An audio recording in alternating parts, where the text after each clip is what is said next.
you have moral feelings, right? Everybody in this room has some things you feel, I feel this is right, I feel this is wrong. And if you don't believe in God, no problem explaining them. It could be evolution, that's why we have those feelings, or it could be your culture has taught you those things, or it could be an existential choice of yours, whatever. But if there's no God, it's hard to see how there could be moral obligation. See, a moral feeling says, I feel this is wrong. A moral obligation is to say, you must stop doing that whether you feel it's wrong or not. We're going to feature Tim Keller, who went to Google, and we're going to feature 2 portions of this lecture that he gave. The problems that one faces by rejecting God and the often unseen beauty within Christianity. Let's get into it. Number 1, if you don't believe in God, there is a problem with meaning, because the meaning that you create for yourself will be too thin for you to handle suffering. The secular culture, unlike religious cultures, make you find your meaning in life in something here, which means suffering can take it away.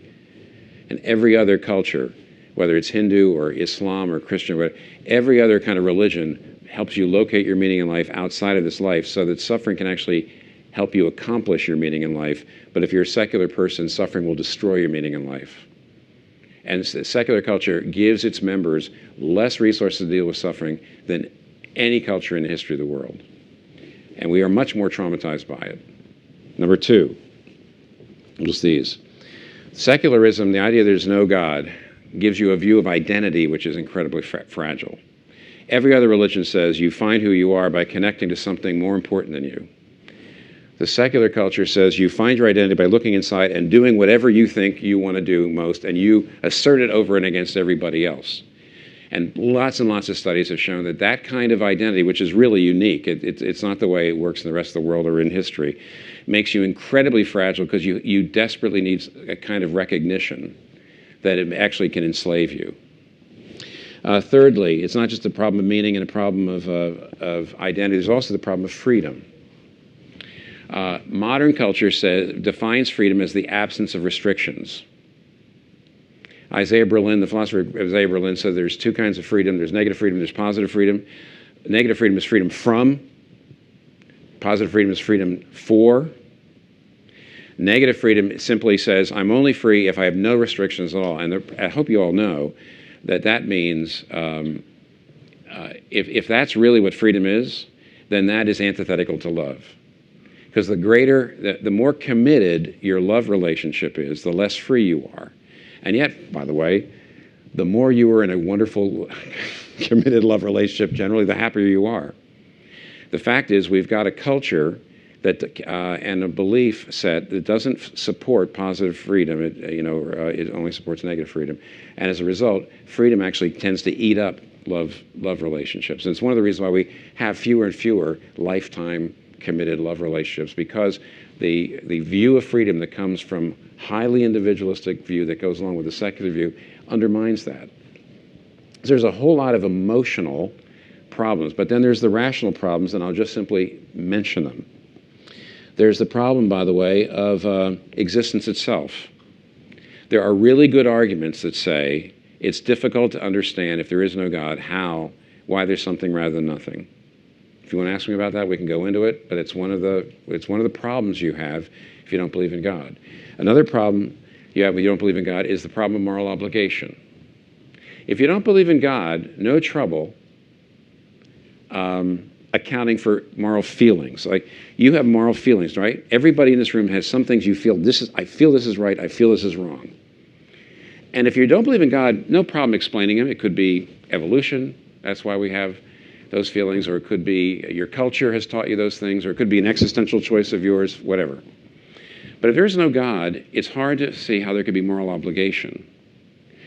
See, a moral feeling says, I feel this is wrong. A moral obligation is to say, you must stop doing that whether you feel it's wrong or not.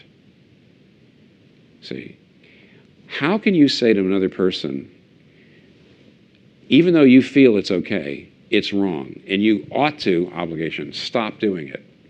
See, why should your feeling trump that person's feeling? Well, the only way to say that is to say there's a higher law, there's something outside, there's a moral source outside of both of us, and we all have to honor that. But what could that be if there's no God? Martin Luther King Jr., in his famous letter to Birmingham jail, put it like this. He said, if there's no higher divine law, if there's no God, no higher divine law, there would be no way to tell if a particular human law was unjust or not. Because it would just be my feelings versus your feelings. Big problem. Lastly, the beauty that we find within it. Christianity has a beauty to it. I mean, first of all, there's the idea that God, the Christian idea of God is that God is not an individual, but God is a trinity of three persons who've known and loved each other from all eternity. I can just imagine someone wanting to debate each of those claims, wanting to sort of knee-jerk into just a defensive mode. Before you go there, just pause 1 second, and can you at least hear Dr. Keller out here on the often misunderstood or overlooked beauty within Christianity? Sometimes people get so offended by the truth claims or the idea that there is, that there's one way or that there's any type of prescription at all. For some reason, the idea of a prescription is offensive to people, that they actually let that offense block them from seeing the true beauty inside of the Christian story. So let's play this out. If you're into a love relationship, that's when you're really the happiest. So if you have Father, Son, and Holy Spirit, according to the Christian teaching, having perfect love relationships for all eternity, they were utterly happy, totally happy, you might say. Why would you create a world filled with other personal beings if you're already perfectly happy? And the answer is to share your happiness with them. There's no other good reason. You already have everything. Why would he? So the Christian idea is that God actually created us to share his happiness and love. Then secondly, the Christian story is that we turned away from him. And that's the reason why things fall apart, the center cannot hold, mere anarchy is loosed upon the world. Christianity has a story of what happened to the universe that explains both the ruin and the glory of the human race. Any story that just looks at human beings as trash, or any story that looks at human beings as basically good and does not recognize the good and the evil in them, doesn't really account for how things are. It doesn't lead you to expect what's going to happen tomorrow. And so Christianity, the beauty of the story is a God who wants to share his love and happiness with us, an account of what's wrong with us. Then thirdly, a love story. He comes into the world as Jesus Christ. Dorothy Sayers was one of the first women who ever went to Oxford, and she wrote detective novels. And one of her detectives was Lord Peter Wimsey, and she wrote a series of stories and novels about him. He solves, mysteries. At halfway through the stories, suddenly a woman shows up named Harriet Vane. She's one of the very first people who ever she's one of the very first women who went to Oxford, and she was also one of the very first. She also wrote mystery stories. So Harriet Vane character shows up in the Peter Wimsey stories. She's one of the first women graduates of Oxford. She writes mystery stories, and she's not particularly good looking. Wait a minute, who is this? Dorothy Sayers, which many people believe, looked at this character that she had created, saw how lonely he was, and wrote herself into the story out of love. And Harriet Vane saves him. And of course, the Christian story is, you might say, oh, that's sweet, what a sweet idea.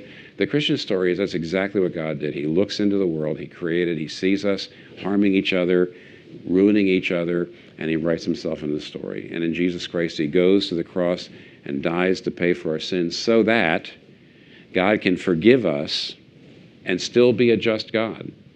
If you're a judge, you can't just forgive people. The law needs to be paid. You can't just say, oh, it doesn't matter what you've done. You go off. Well, then justice falls apart.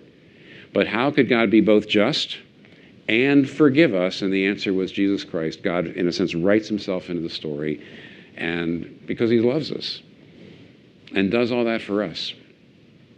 And that's the reason why, in the end, by the way, many people, if you read the Gospels, one of the main reasons that people come to believe in Jesus Christ is they read the Gospels and they see Jesus. They see his claims. They see his humility. They see his grace. They see his courage. and you read through the Gospels of Matthew, Mark, Luke, and John, and you're amazed at this. And some years ago, there was a pastor I knew who was confronted by a non-believer who said, I would believe in God if you can give me a watertight argument.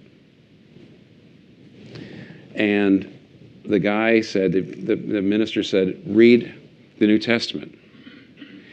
And he said, you mean there's a watertight argument there? He says, well, not exactly. There's Jesus Christ. And he says, you know, what if God didn't give us a watertight argument to lead us to himself? What if he gave us a watertight person against whom in the end there is no argument? Read him and you'll see there's almost no way to account for the beauty of this person, unless maybe he is who he said he is. I was talking to my atheist friend the other day, and he said, what's the big deal about God being sinless, about Jesus being sinless? If he's really God, if he's really the wonderful counselor, everlasting Father, then of course he could be sinless. What's the big deal? And I thought about this, and it didn't totally make sense to me right away. And then I ended up just responding by saying that the far bigger deal than that Jesus was sinless, that he was a watertight person, like Tim Keller said, is that as a watertight person, if you will, as a sinless, as the only sinless one, the only perfect person, he also chose to bore our sins. That is the big deal, that a perfect, holy God would be willing, because of the love that he has for humanity, to enter into darkness as perfect light, to live a life that he was not on the hook to live, in order that he could win back his beloved. That's the insane part of the Christian story, is that humanity isn't just an aberration or an evolution out of some material fleck of the universe. Humanity is the object of love of a perfectly holy God. We are his beloved and he is ours. And if the Christian story is true, then it tells us so much about the God who is. It tells us that the God who created all things is absolutely heroic and is absolutely wonderful and worship worthy and magnificent, and that we can connect ourselves to him through this amazing thing that he's done for us. And when we do that, we find ultimate fulfillment. The wages of sin is death. The gift of God is eternal life. And again, that eternal life is also magnificent and abundant, and it's connected to ultimate reality himself. I'll leave it at that. Thank you guys for watching. See you in the next video.